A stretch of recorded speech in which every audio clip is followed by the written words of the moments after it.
UP में जो अवैध है उसका एक न एक दिन हिसाब तो होना ही है और संभल के सांसद जियाउर रहमान बर्क के साथ भी ऐसा ही है। अब उनके पास अपने अवैध निर्माण को बचाने के लिए सिर्फ 100 घंटे बचे हैं। अब संभल प्रशासन बर्क के अवैध निर्माण पर सख्ती दिखाने जा रहा है और इसी सख्ती के चलते हो सकता है कि ईद से पहले ही बर्क के घर पर बुलडोजर चल जाए। से अनुमति प्राप्त करनी होती है जो प्राप्त नहीं किया गया था। उनके द्वारा पर्याप्त अवसर देने के बाद भी कोई साक्ष्य उपलब्ध नहीं कराया गया है हमारे एक्ट में। उसमें ध्वस्तीकरण की कार्यवाही का भी प्रावधान है।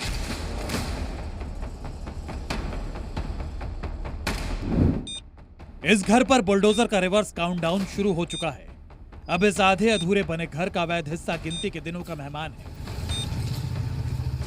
ये घर संभल के समाजवादी पार्टी सांसद जियाउर रहमान बर्क का घर है।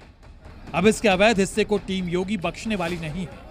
संभल प्रशासन के मुताबिक इस घर के निर्माण में सांसद बर्क ने नियमों का उल्लंघन किया है।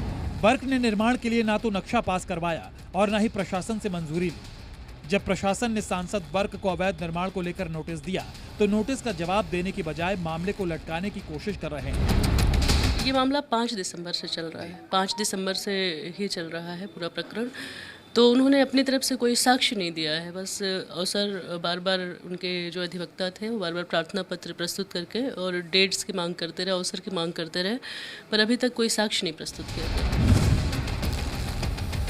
अब सांसद की लापरवाही को संभल प्रशासन ने गंभीरता से लिया है। सांसद बर्क के इस अवैध निर्माण की जांच के लिए प्रशासन ने कमेटी बना दी है। कमेटी ये जांच करेगी कि मकान का क्षेत्रफल कितना है, मकान कब बनाया गया और मकान का कितना हिस्सा अवैध है। 3 दिन के अंदर टीम जांच पूरी कर 22 मार्च को संभल के एसडीएम को अपनी रिपोर्ट सौंपेगी। मकान अपने नाम होने का भी उन्होंने संभल प्रशासन को कोई साक्ष्य नहीं दिया है। ये वही मकान है जिसको लेकर संभल प्रशासन ने 16 दिसंबर 2024 को बर्क को नोटिस जारी किया था। मतलब 22 मार्च को प्रशासन की रिपोर्ट आने के बाद एक्शन की तैयारी होगी और फिर कभी भी इस अवैध निर्माण पर कार्रवाई हो सकती है। सवाल तो ये भी है कि क्या सांसद बर्क के घर ईद से पहले ही बुलडोजर चल जाएगा। इसमें जो प्रावधान है हमारे एक्ट में उसमें ध्वस्तीकरण की कार्यवाही का भी प्रावधान है। तो हम फिर जैसा ही आ जाता है रिपोर्ट आने के बाद इसे विचार करेंगे कि आगे क्या निर्णय लेंगे। सांसद जियाउर रहमान बर्क अपने अवैध निर्माण को लेकर प्रशासन को अंधेरे में रखने की कोशिश कर रहे हैं। सांसद बर्क ये मानने को तैयार नहीं है कि ये उनका घर है, जबकि सरकारी दस्तावेजों में ये साफ हो चुका है कि ये घर जियाउर रहमान बर्क का ही है। इतना ही नहीं, बर्क अपने वकीलों के जरिए बार बार प्रशासन से तारीख पर तारीख मांग रहे हैं। आखिर जब प्रशासन के दस्तावेज में ये सांसद बर्क की संपत्ति दर्ज है तो सांसद आखिर अवैध निर्माण हटाने को लेकर गंभीर क्यों नहीं है। एक सांसद ने नियमों का उल्लंघन कर अपनी संपत्ति बनाई है, इस पर स्थानीय लोग भी हैरान हैं और कार्रवाई की मांग कर रहे हैं। नेता का कब्जा करना गलत है। नेता का तो काम है कि जगह को जो मालिक के नाम मालिक को दिलाई जाए। जी कार्रवाई होनी चाहिए। नेता का काम है जनता की सेवा करना, और नेता ही कहीं कब्जा कर ले तो उससे ज्यादा नेता वैसे नहीं हो सकता। हालांकि कुछ लोग ऐसे भी हैं जिन्हें अवैध निर्माण से ज्यादा सांसद बर्क की चिंता है। ऐसे लोग चाहते हैं कि प्रशासन अवैध निर्माण पर कार्रवाई ना करे।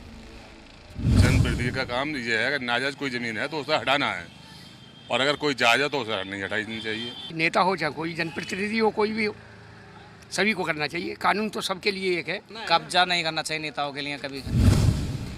संभल के सांसद बर्क का विवादों से लंबा रिश्ता है। जिस मकान में सांसद बर्क परिवार समेत रहते हैं वहां भी अवैध बिजली कनेक्शन को लेकर प्रशासन उन पर जुर्माना लगा चुका है।